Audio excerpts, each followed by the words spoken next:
Hello everybody, this is Allshouse Gaming and welcome back to another episode of Let's Play Disco Elysium. In the previous episode, we tried to kill some time until it was time to call it a night. And, well, we needed a little bit of help in order to pay off our debt to the Whirling in Rags. Also, word of advice, make sure you also have 20 extra bucks, or real, in order to pay off for tomorrow. After that, don't worry about any money. Trust me on that one.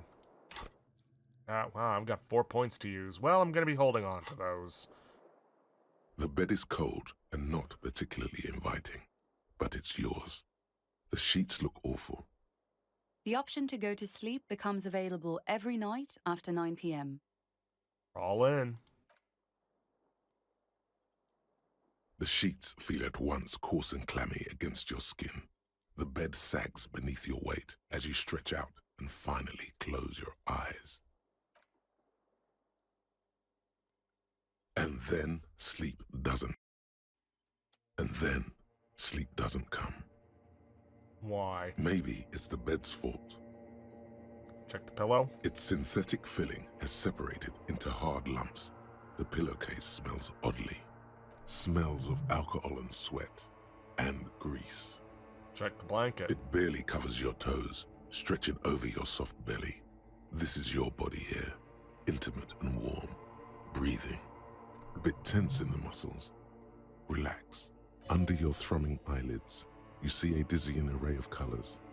You won't get off this carousel quite so easily. Roll over to the other side. It's a little better. Colors, scenes, and half-formed phrases still litter your mind. Part of you is still trying to solve the case, isn't it? Who killed him? Who? Something to do with, what was it that the lieutenant said? Union? And it's gone again. Your thoughts lost between the slowing brain waves. No more thoughts. Falls asleep now. Your breathing steadies.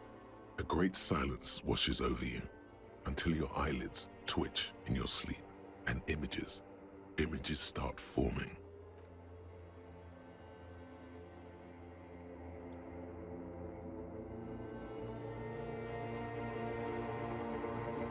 Huh. Alright. Seems like the only way we can go is to the crime scene.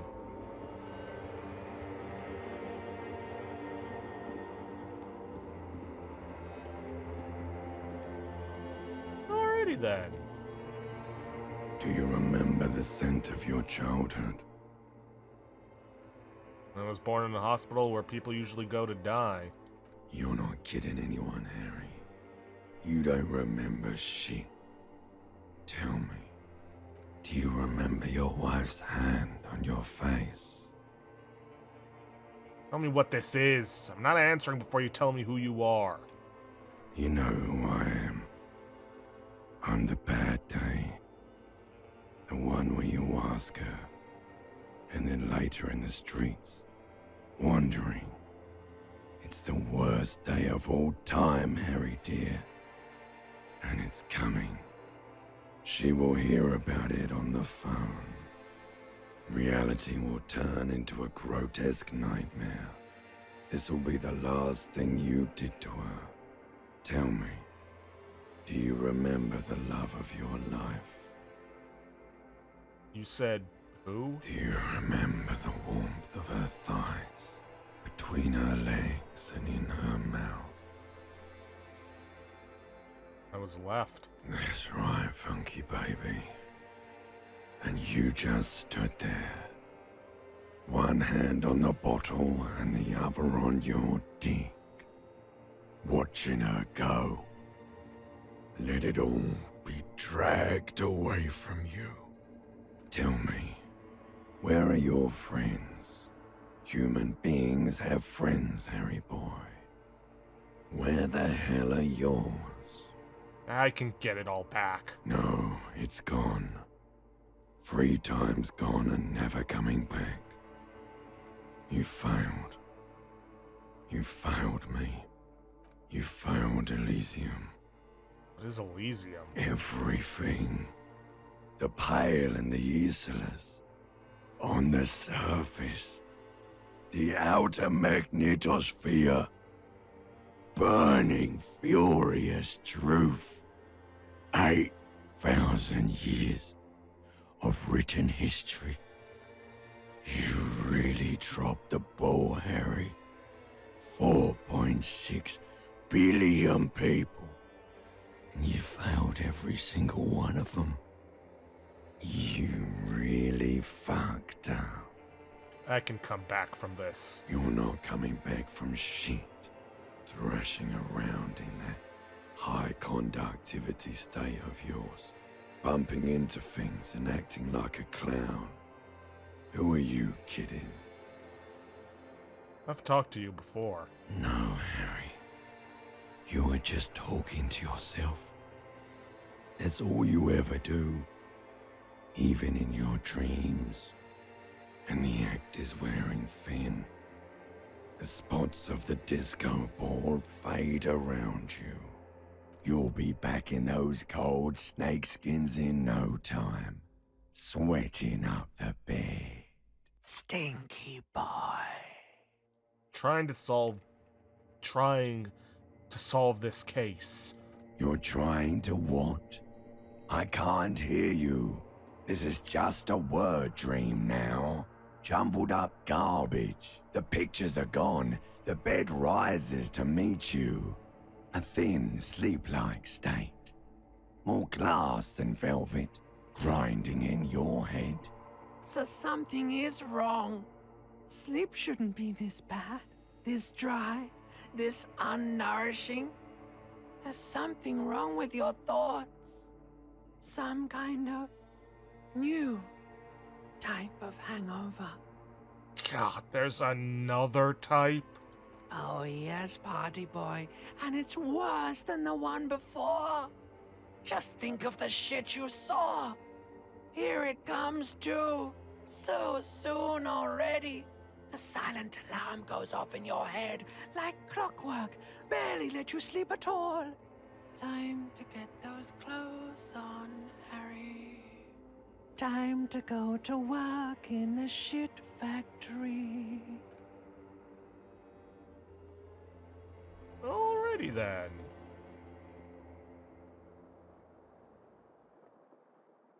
Come on, Harry.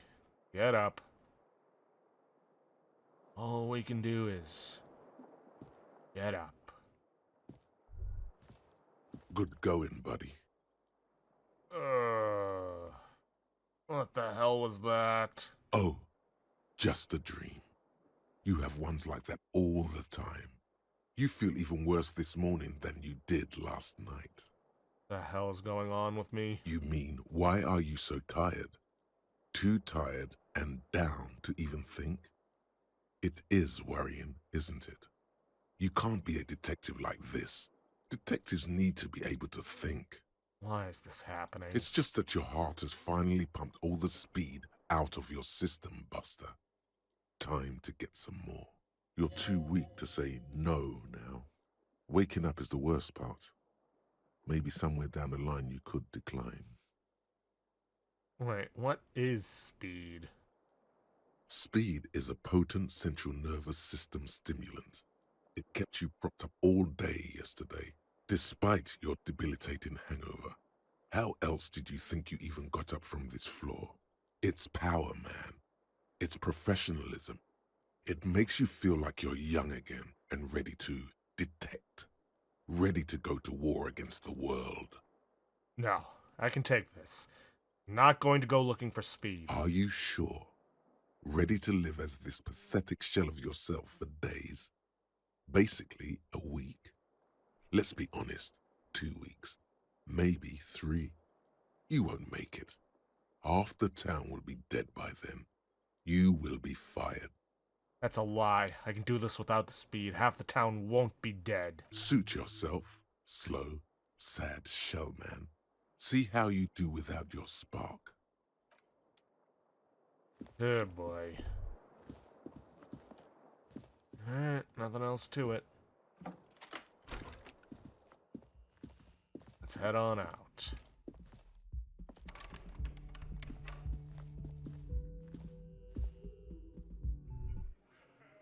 Hello.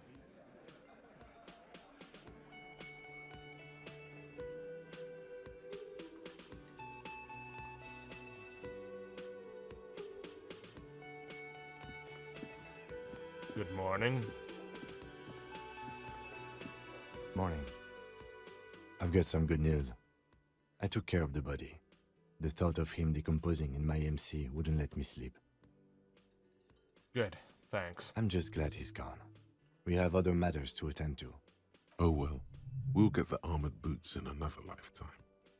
The lieutenant is downplaying his contribution. He got up before sunrise to get this done, and now he's quite pleased with himself for taking care of the gruesome business so efficiently. The Union muscle finally turned up, and they look rowdy. We need to talk to them. What do you mean, rowdy? I mean ungovernable. Martinez isn't exactly enthusiastic about the RCM being here. They prefer to be policed by the Union. These men here, men who drink beer for breakfast, there's talk of an armed wing of the Union called the Hardie Boys, who are responsible for state policing. I think it's them.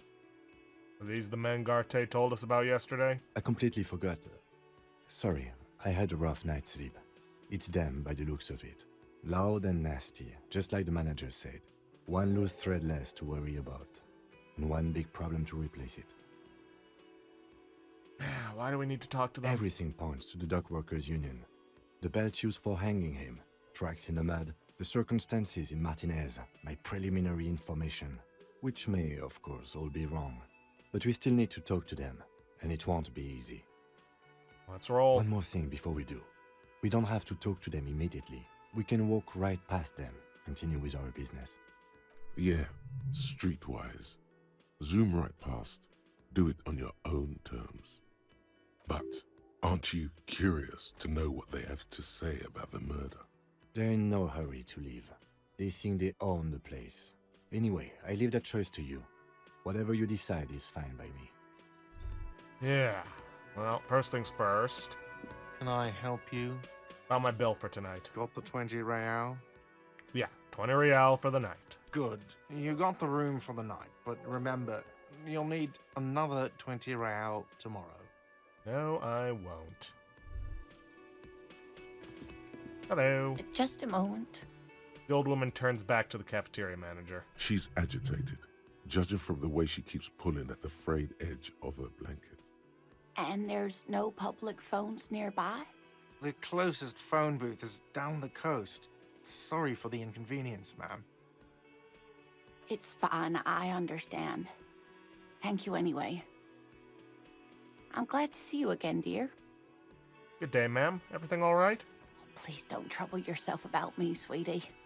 I was just hoping to make a call, but the Whirling's phone line isn't working. The Union office probably has a phone, but I can't really get there. Or to the phone booth down the coast. And Gary's phone is dead too. Wait, what's wrong with the phone line? The manager was vague about it. Why would he be vague about phone problems? This is something to look into later. Ask What? God, maybe. Why did you need to use the phone anyway? To let the young woman who's house-sitting for us know that we may be delayed. Morel, my husband, and our friend Gary were supposed to get back by Monday night, but they're still missing, and I haven't heard from them. I was also hoping she'd heard from Morel. Okay, I'll bite. Has your husband gone missing before? That's just it. This isn't like him at all. He always plans his expeditions so carefully. But you have more important things to worry about. What is this expedition your husband was on? Just some field work, sweetie. Morel is a highly trained scientist. He and his assistant Gary are studying an extremely rare species of insect. But they should have returned by now. They were just going down the coast across the water lock to set a few traps. He said they'd be back on Monday. What could be keeping them?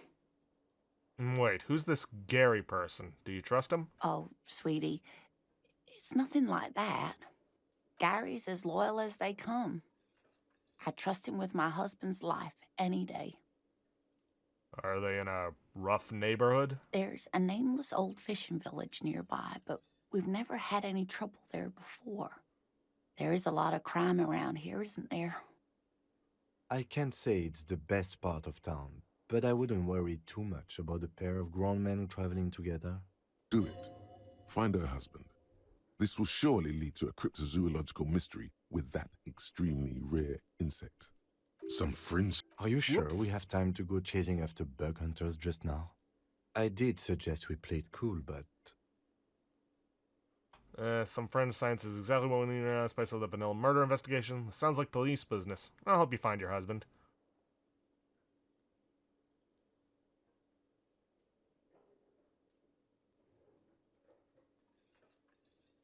I've already given my word. I'm honor bound to uphold it. if you say so. Oh, thank you, officers. Truly, I'll be right here if you come across any sign of Morel. So your husband is some kind of scientist? Oh, yes. A zoologist. A cryptozoologist, to be more precise. And what is cryptozoology? It's a pseudoscience that attempts to legitimize research into mythological beasts and urban legends. The lieutenant sounds unimpressed. That's one opinion, yes. And people are entitled to their opinions. She's used to playing off such insults casually, but they still affect her. My apologies, ma'am. I did not mean to undermine your hobby. It's not a hobby, dear. It's a subfield of zoology, one specializing in animal species that are so exceedingly rare that many assume them to be extinct or even fictitious. Searching for such species called cryptids is difficult and often thankless, and frankly, many scientists are too lazy to do it. Universities these days are rarely interested in supporting real research. The quality of research at Revacholian universities has been on the decline, but you doubt there was ever a time when cryptozoology was embraced by the academic elite. Tell me more about Morel. Looks like your looks, character, your relationship. Oh dear, I'm not sure where to begin. What does your husband look like? Well, his expression is slightly grumpy, but his eyes are always bright and curious, like a small boy's. And his palms are quite coarse from all the field work, but he's quite gentle. Let's try again. If I were to meet him on the street, what would I look for? Oh, well, he's a bit shorter than you, but with a larger frame, and he has longish white hair, usually a bit uncombed. You might say wild, even. The lieutenant pulls out his notebook and begins jotting down the woman's description. One other thing, he'll likely have all kinds of field gear on him, even if he's not out in the reeds, just in case. How long have you been married? We'll be celebrating our 16th anniversary this autumn. Not the most numerically satisfying anniversary, but I like the less obvious milestones even more somehow. How did the two of you meet? Via dating agency, I'm ashamed to say. I was looking to get back into the scene after recovering from my accident, and he'd just divorced. We hit it off, and, well, here we are. He smiles wistfully. She's skipping over some important parts. Perhaps you'll find out more later. I think I have all the information I need. Let's move I on. hope I've been useful. Tell me more about this rare insect your husband is looking for. Oh, sweetie, it's fascinating, but I shouldn't bore you with entomological minutiae. The lieutenant gives you a sideways glance. No, I want to hear about the insect. Well, it's a phasmid, technically, but Ah yes, Phasmatodea, a diverse group of insects whose bodies resemble twigs, leaves, that sort of thing. Ghost insects, colloquially. Oh yeah. Here comes the interesting. where other phasmids imitate sticks or leaves, this one's a living reed. It disguises itself among the reeds here on the Insular Indian coast. Hence its name, the Insular Indian phasmid. Perhaps you'll end up co-discovering the phasmid with us officers. It looks you right in the eye and nods thoughtfully. I knew it. We're gonna be chasing made-up insects with cryptozoologists. It's not made up, officer. I can assure you. It's simply elusive, so much so that most establishment zoologists doubt it exists at all. What makes you think the phasmid is around here? Well, some teenagers making out in the reeds saw one. They didn't know what it was, of course, but there was a brief article in a local newspaper about their encounter with a ghost insect that looks like the reeds. Gary sent us the clipping. So a newspaper clipping is all the evidence you have. Of course, most phasmid sightings turn out to be false alarms, but their description matched the Insular Indian phasmid perfectly, and they didn't even know what they were looking at. Enthusiasm has wiped the worry from her face. Her eyes sparkle behind her glasses. You seem really excited about this cryptid. I suppose I have something of a personal connection to the Insular Indian phasmid. All scientists have their little hobby horses. So, is it dangerous? Not at all. Why else would it hide itself so carefully? Is it valuable? Oh, I doubt it. No one gets into cryptozoology for the money, sweetie. Does it have cool powers? Yes, it can blend in almost perfectly among the reeds. It's how it stayed hidden all these years, centuries even. Okay, what's so special about this stick bug then? Oh dear, I'm afraid I'm not explaining this very well. It is very special. Woman's face flushes with embarrassment. Morel can explain it all much better. I wish you could hear him describe it. Then you'd understand, I'm sure. That's all for now, ma'am. Wow, so someone's been a little boring. What? Yes, my standard liege. Someone's seen all sorts of wild ideas pop off and thought, I'll take the boring one. The regular, please. The brown. Kim, am I boring? You? I wouldn't worry about that.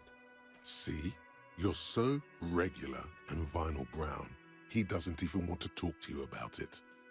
What is this, picking on me for not being crazy enough? That's the least of my concerns. No need to be defensive. The regularity, the brownness, the cut and dry have their appeal. A very standard appeal. Look, I'm just trying to do my job. No need for extravagance. Of course you do. Let's get right to it. My lord's copotype is regular cop. I'll let everyone know. I'll send out a telefax. Wait, this will be my kappa type now? Yes, the type of cop you are, sire. Think of it as a caste, a class even, a nation of regular law officials that you belong to. It comes, of course, with the usual benefits. Why not? Send out the telefax then. I'm not ashamed. Done and done. No actual communiques will be sent, of course. That would be too dramatic. Let's see. -2 to inland. Regular law official. Okay, let me look into that one. What we can get for it.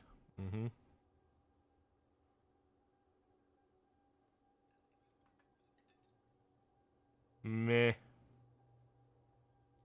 I mean, it raises all my learning caps to 3, but I also lose Inland Empire and Shivers. So, pass. Can I help you? The Another thing. Got a Great. phone? I love those. phone line is dead. Yes, and the phone company is taking its sweet time sending someone to fix it. Losers. That's pretty strange. It's not strange, it's inconvenient. Is it true that there was foul play? Who told you that? I would never disclose my sources. That would be dishonorable. Fine, yeah. It looked like someone had messed with the wiring. It was shortly after the hanging, but I don't know if it's at all related. Plenty of assholes around here who aren't murderers.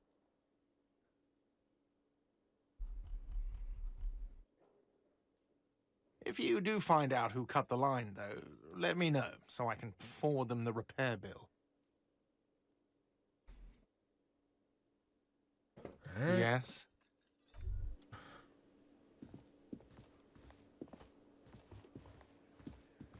Okay. May as well get started. Let me handle this. The woman says to the crowd in the mess hall before turning to you. Detective disorientated. Are you still wondering where you are? This is Martinez, in case you've forgotten. I advise you not to overstay your welcome. Her entire character has shifted. This young woman is cold as ice. I just wanted to know more about the place before I check it out. That's normal. Yes, extremely normal. I'm not a gardener, by the way. I'm a legal counselor for the Dock Workers Union. She crosses her arms. So let's get to it. You're looking for Titus Hardie? You think he has information that will help you? Maybe he does. She points to the man on her right. That's Titus. Talk to him. But know this. I'll be keeping an eye on you. No strong arming. Nothing official. The District of Martinez does not recognize your authority to make arrests. It doesn't matter if you recognize our authority. We will make an arrest if we have to. She says nothing. Her glare speaks for her. What's your role in all this? Like I already told you, I'm a legal counselor. Do you have hearing problems? What if I want to talk to you, not Titus? What you want is of no significance, officer. Don't test your authority. In Martinez, you are no one. And what are you going to do to me? What are we going to do to you? The union isn't going to do anything to you. It is not a crime syndicate. It is a labor organization. Goddamn right it is. If anything, it is the RCM who do things to people. But we digress. Why are you so aggressive? Aggressive? You make your living enforcing violence. These people are just dock workers. So you were spying on us, and now you represent murder suspects. Just dock workers. Listen, you moral intern lackeys. You're a mob, enforcing the unlawful privatization of Revachol. 20 fat men in the Occident are stealing it all, and you're their bodyguards. Fuck yeah. So ask what you came to ask, or get back to your commanders. Let's see. Yeah, let's do that. Let's ask those questions. Let's.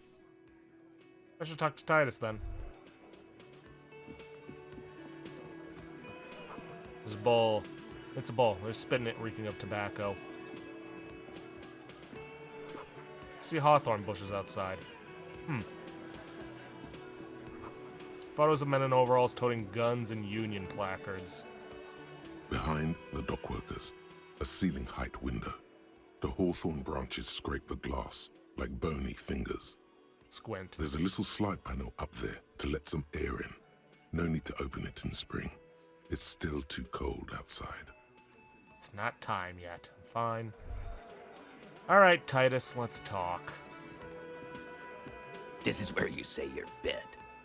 Broad-shouldered man points at you with a beer can. Detective, We need to talk about the hangman out back. Oh, this is about him. A real looker, that one. You sure took your time, huh? Waited for him to get real ripe and pretty for you. Oh, he was a real pretty boy. Hanging up there, letting out that pretty boy smell. I can't for the life of me understand why you did it. I mean, I would have just left him up there. You must really like cleaning up other people's shit. You might want to start asking your questions now. It's not going to get better than this. Do a head count first. Connect these men to the tracks you saw in the yard. Chances are they're going to match. Scan the room. Starting from the right. Boot size 44. Blonde man. In his 30s. overbearingly masculine. Sitting on his right, standard working boots, size 45 or 46, eldest in the room, probably mid-50s, smoker, quiet. Across, at the other table, hobnailed working boots, size 43, gang tattoos, Mesk or Sarah Mauritian, in his late 30s, early 40s. He spent his youth in Villa Labos, a housing project in the Jamrock Quarter. There were incarcerations, hard to say what else. The ink is fading. And then, standard working boot, steel reinforced toes, size 46, the big dick, wide at the shoulders and lean at the hips, rugby cap, fingerless gloves, and numerous scars, a little under 40. The emblem on his vest says Rowing Club. A little patch below it reads T. Hardie, Captain. In the far corner, standard working boot, steel reinforced toes, size 44, 40-something, non-alcoholic beverage in hand. You squint. Is that a plectrum? Where? On his neck. Forget it. It's not important. Let's call this one the musician. And the little guy? Size 41, with the light step. Not a child, after all. An older man with a rat face, mean, watery eyes, and 2 front teeth missing. In the middle, heaving and wheezing. Big guy. Boot size 46, deep marks. Probably carried the victim over. He, alone, is 130 kilos. Add the man in armor, and you could easily exceed 220. In conclusion, these 7 are the actors on the crime scene. The footprints were theirs, but there's a discrepancy. One of them is missing. The odd soul? Exactly. You've stood there for about 4 seconds, not saying anything. Hit them with questions. Where's the 8th Hardie? The fuck is with you, fella? I found 8 sets of footprints, but there's only 7 of you. Where's the 8th Hardie boy? What are you talking about, madman? There's no 8th Hardie boy. There's 7 of us and we're all here. He sizes you up. Or what? You want to be the 8th Hardie boy? We ain't hiring. He shakes his head. Actually, boss, we've been talking and we think she could maybe... She? So there's an 8th Hardie, and it's a Hardie girl? Who might it be? Elizabeth? The gardener? Shut the fuck up, Glenn! I do the talking here. Now what the fuck do you want, cop? So let me get this straight. There is an 8th Hardie boy. It's a she, and you don't like us talking about her? That's right. We're not talking about this. This is a private Hardie boys matter. Nothing to do with your shit. End. He points at the lieutenant. You're not cops here. Don't go digging around if you don't want a bullet in the back of your head. I'm watching you. Good. We are all watching each other. Officer, your question. There's no point in pushing it further, he thinks. This is already a victory. We'll learn more about this 8th Hardie sooner or later. The man hanging in the backyard. Did you do it? The pretty boy. You guys really love talking about that pretty boy. Funny. But my partner and I have a serious matter to discuss with you. And why are your boot prints all over the You scene? mean these boots? He raises his worker boot. Size 46, steel reinforced toe. Yes. We all got a pair. We wore them the night we took the pretty boy out back and hung him by the neck. Yeah, we did this. Together. All of us. Until he was dead. That's why our prints are all over the scene. There's a catch hidden somewhere. He didn't confess so that you could take them all away. It's too simple. Ah, but there's a catch. There is no catch. These 7 honest men have all equally come forth to tell you what happened, so that you don't waste any more of your time. All 7 together. They're diluting responsibility. It's an anti-arrest tactic. Why did you kill him? Why? 'Cause he was worthless mercenary scum. And he stepped out alive in my town. So he was a mercenary. That's it? And he stepped out of line. What kind of mercenary? The kind that shows up when you start a strike. The experienced kind, too. Had Kohoi and Semenine written all over him. Ex-Oranese Special Forces. A live grenade. Right here in our bar. I can't prove it, but I know he was sent by the Wild Pines. They hire merc shit like that. Story of every strike from here to Samara. Hold on. How do you even know he was in Special Forces? Because one night, he walked straight up to the mic and said, I'm RNE's goddamn Special Forces, and I'm gonna fuck you all. Really? Yeah, really. Had a gin and tonic up there, sang some RNE's paratrooper song, and said he's gonna fuck everyone. We couldn't believe it either, but he fucking did. Right there. Like some kind of animal. Sire, the tale is true. This is a serious violation of the karaoke code. Okay, besides crimes against karaoke, what did he actually do wrong? Wrong? He harassed women, raped one, harassed workers, threatened to kill some as a warning. From rape to harassment to threats of violence.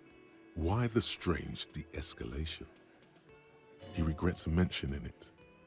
Hopes you didn't notice. To kill us all, if we don't open the gates, if we don't let the scabs in, if we don't bend over.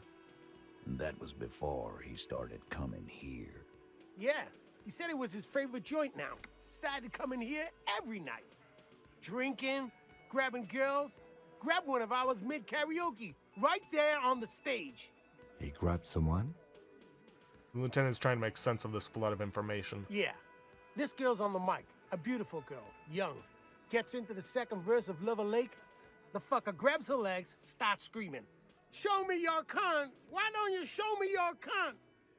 Then, he gets knocked on the head with a wine bottle. Doesn't even fall down. He shakes his head in disbelief.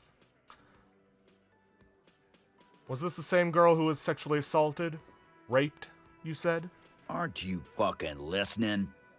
My man is talking to you. He took care of it.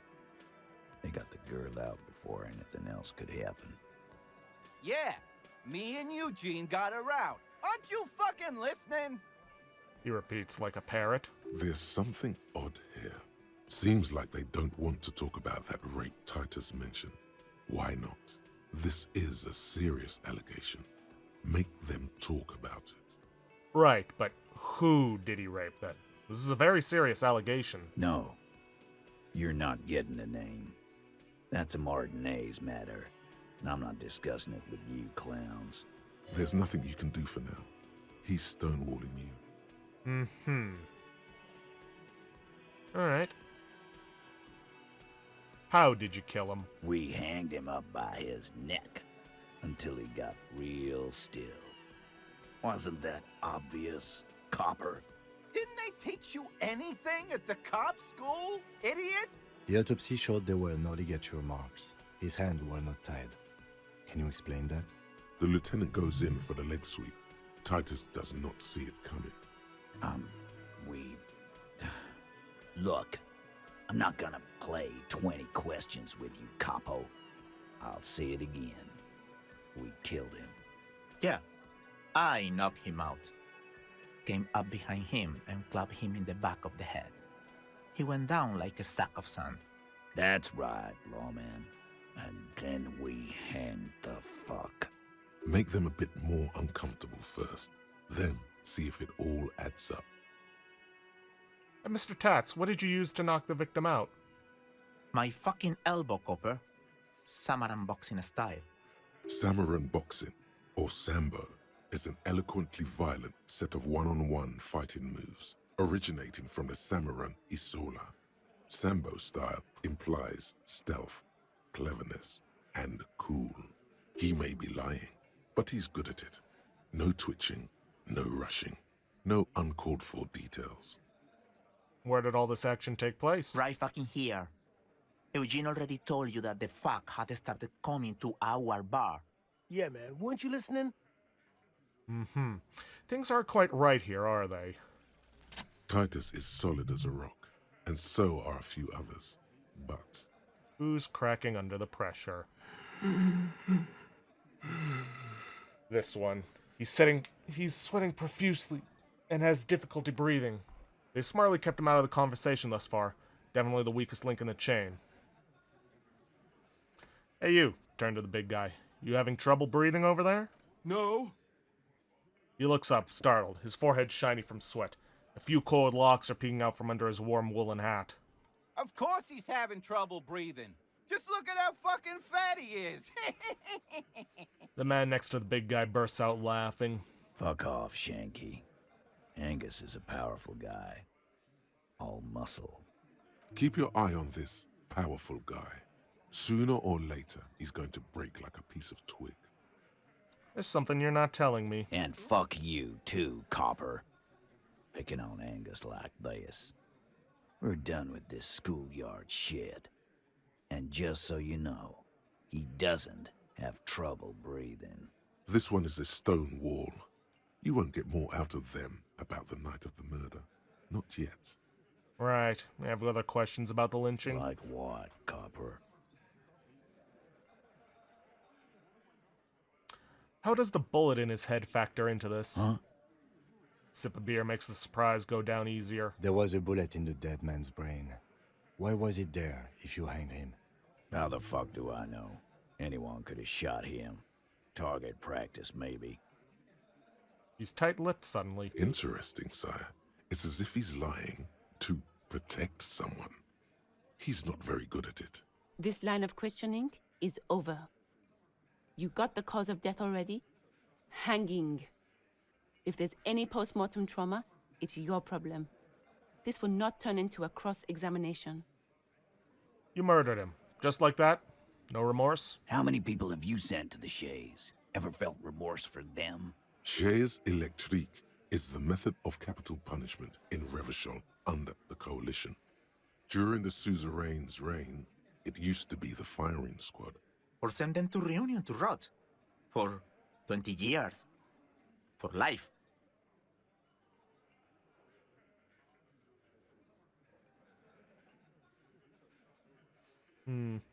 What we do is different. We enforce the law. You just kill people like it's nothing. But you see, a lawman, is something people agree upon. And here in Martinez, we agreed that this man had to die. Who called the shots that night? Are you deaf? There will be no singling anyone out. You can't arrest a Hardie boy without arresting all Hardie boys. Do you think you could do that? Do you think you could arrest them all? Shadow of a smirk passes her lips as she tilts her head. A trick question. Don't let her lead the conversation. No, but seriously, who calls the shots around here?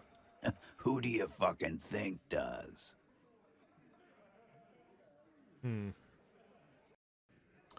Servart Claire runs the Union. You answer to him, right? You keep him the fuck out of this. We have autonomy. It's all on us. Evrard runs the Union. I run the Hardie boys. When the shit starts spinning, it will not land on Mr. Clare. That's the deal here. The Fixer will ignore the notion completely, focusing on Titus's culpability.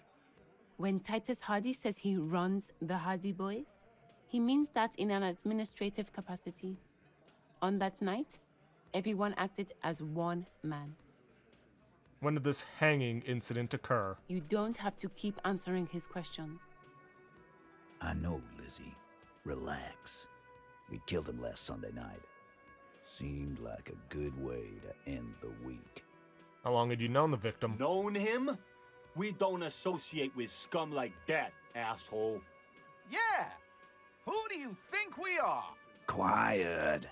He came around about 3 weeks ago when that Pines cow first sailed into town. Happy? By the Pines Cow, you mean Joyce Messier, the representative for White Pines? The same company you are striking against? No, I mean the Pines cow. The stupid-ass cow they sent in to fuck us over. But you know what? He rubs his chin, pretending to mull it over. Why don't you ask her about the pretty boy? I'm sure she has interesting things to say when you ask her hard enough. That's enough insinuation for today, Titus. Officer, your interview is drawing to an end. Don't waste your last questions. So what are we going to do now? Nothing. Your investigation here is done. Leave Martinez, go back to your stations where you belong. I think we're going to stick around, thanks. Some things don't add up here, Titus. I've done this job for long enough to know that people don't just confess to first-degree murder. Even if it is a group responsibility, we're going to look into this. Good luck with that. You've heard everything a rent-a-cop is gonna hear from us. Real law officials. You're lucky you didn't get a beating. You still haven't explained the bullet I found in the hangman's head. You still on about that bullet? A bullet in a hangman's head. You're right, Copper. That is mighty curious. Indeed, mighty. How did it get there? The lieutenant is fixed on Titus. Well, there are so many bullets in the world, and so many heads. I guess it's only logical. At some point, one of them bullets had to end up in one of them heads. It's bound to happen again, you know? Just statistically speaking, of course. Sire, it would be an event most dramatic if you were to produce the bullet and dangle it before their very eyes. I'm gonna ask you again, why was this, show them the bullet, in the victim's head? Wow! He's got it in a real evidence bag and all! Why don't you go home and log it into evidence? These men have told you what happened. I think the hanging was a cover-up for the shooting. You know what I think? I think he was shot in the head as a kid, and his brain grew around the bullet. Around the bullet, man. That's a good one. All the goofing around is to avoid lying. It's a technique. Did you guys shoot him? Shit! I probably did shoot him. I was drunk last night. You guys know me when I'm drunk. Yeah, Glenn likes to shoot his guns when he's drunk. Better hope he stays sober. No, he meant before he was hanged. Did you shoot him before you hanged him? Before? After? During? This is getting ridiculous. They told you what happened. Stop wasting your time. Don't worry, we'll figure this out sooner or later. Never been worried in my life, lawman. He crosses his hairy arms, having forgotten his beer for a moment. It's not like you blew it wide open, but there's a little crack in there, somewhere. I'm going to take off now.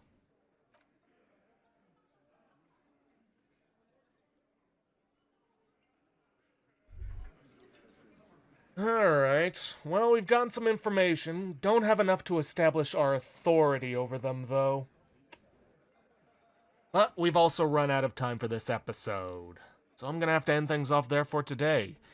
If you guys like what you see, please leave a like, subscribe for future content, don't forget to hit that bell icon to get notifications when I upload, and please, leave a comment down below this video.